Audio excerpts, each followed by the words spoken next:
If you're a big fan of barbecue, then you definitely love barbecued ribs. But did you know that there is a way you can make your ribs taste even better? Let's go! Big thanks to Napoleon Grills for sponsoring this episode. All of the cuts of meat that you can use for barbecue, ribs is one of my favorite. And that's because it's really hard to mess up ribs. They're juicy, they're very tasty. And to me it's just the icon of barbecue. Now of course there are hundreds of ways to cook your ribs. I heard some people even cook them in the oven. Don't tell me that that is possible.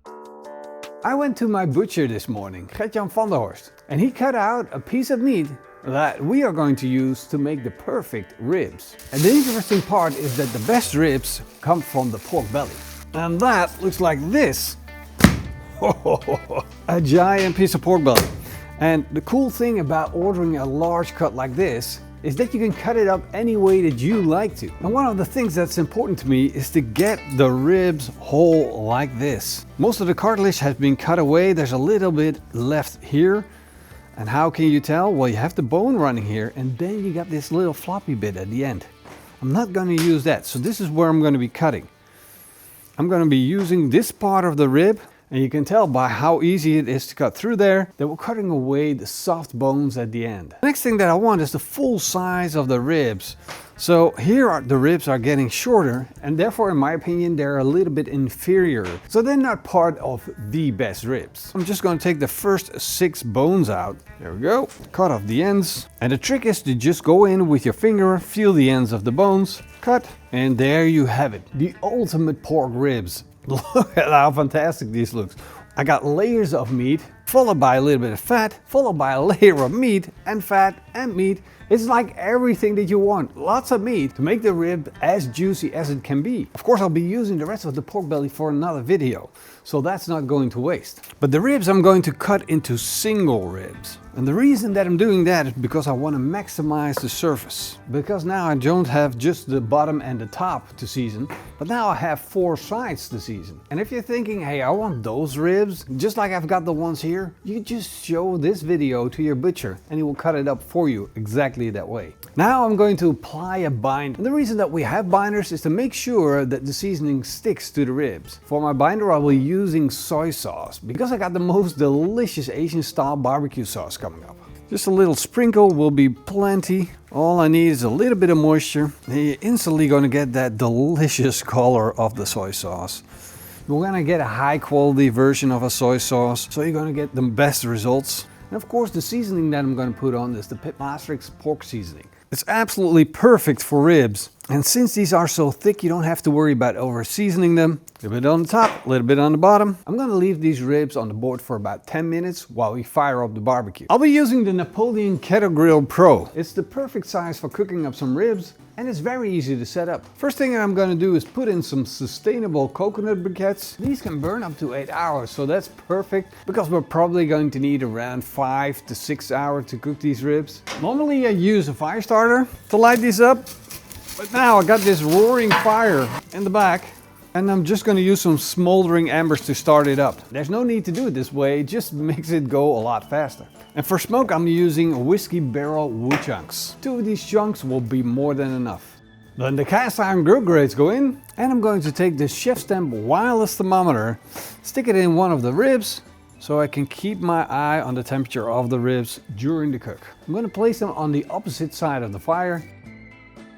Now it's time to close the lid, close the bottom vent almost all the way, and open up the top vent all the way. I'm going to set the temperature in the chef stamp. I'm going to do a custom cook because I want my temperature to set at 70 degrees Celsius, because that is the temperature that I'm going to check to see if the pork ribs have the color that I'm looking for. While we wait for the ribs, I'm going to show you that delicious sauce to go with the ribs, and trust me, you'll want to get this recipe. I'm going to start with about ½ cup of ketchup. To that I'm going to add a little bit of brown sugar, about 2 tablespoons. For the acidity of the sauce I'm going to use a little bit of rice wine vinegar, about 2 to 3 tablespoons. And to really boost things, I'm going to use sweet soy sauce. And this is ABC. The brand does matter, because if you have the right soy sauce, which is a really good fermented sauce, it's just going to make all the difference to your barbecue sauce.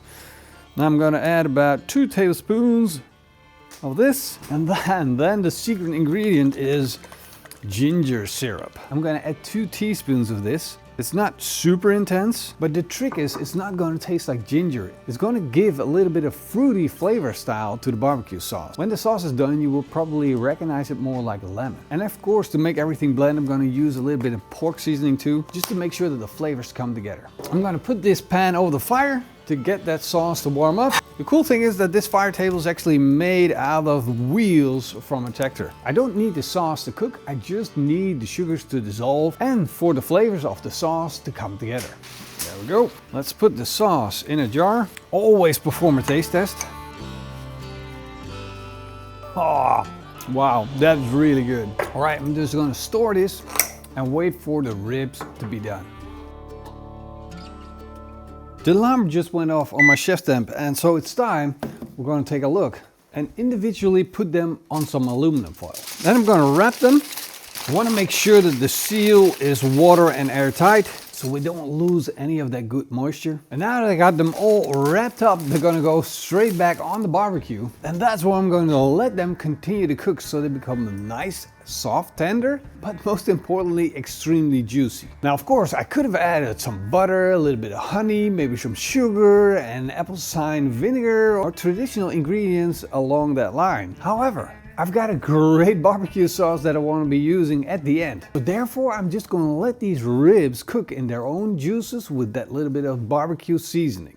Beep away. I'm going to set it to 92. I actually want to go up to 96 degrees Celsius core temperature, but I'm going to set it to 92 because I'm expecting a little bit of overshoot. And this is going to take probably another hour and a half. I just got a notification from my thermometer that the ribs are done. So let's take a look at them and see how they turned out. Wow, that looks absolutely incredible. That is one beautiful looking thing. Now, of course, it looks ready. The thermometer told me it's ready, but I'd like to check it again with a probe just to see how tender it is. Look at that. It just falls through super, super tender. And you see, if I just press with the thermometer on it, you see how juicy that is. This definitely didn't need more butter. So I'm gonna take the rest off. I'm gonna put the barbecue sauce on the barbecue here. Let it warm up a little bit. Of course, I'm gonna take this sauce, brush it onto the ribs. It's nice and warm. Wow, look at that. These are just gonna be amazing. The barbecue spirits are with me on this one. Wow, look at that. Don't want to put on too much of a thick layer. I want them to be absolutely perfect. And while I'm brushing them, they're resting at the same time. So I don't have to worry about that either. Just a thin layer goes on. Oh, look at that. Wow. Absolutely perfect. Spot on. These things just scream bite into me. But I'm just going to leave them for another 10 minutes just so they can relax a little bit more. Now, if I would have had a big rack of ribs, I would just roll it up, put it in the cooler, leave it there for about an hour. But now, since we got slices, we don't have that opportunity. If we wrap it up and leave it in the cooler, it's either going to overcook or it's going to cool down way too fast. So therefore, a 10-minute rest, just like with a steak, is the best way to go. And of course, if you're looking for this recipe, you will find it on PitmasterX.com. Over 100 recipes for barbecue sauces and so much more. I'm really happy with the result, and as far as I'm concerned, we didn't put too much effort in. Except, of course, for getting the right ribs. Putting on a delicious binder, some good seasoning, and smoke it for 2 hours. Wrap it up in aluminum foil for another 1.5 hours. Brush down some delicious barbecue sauce, and then you get to enjoy this beauty. Is it worth it? Well, let's find out.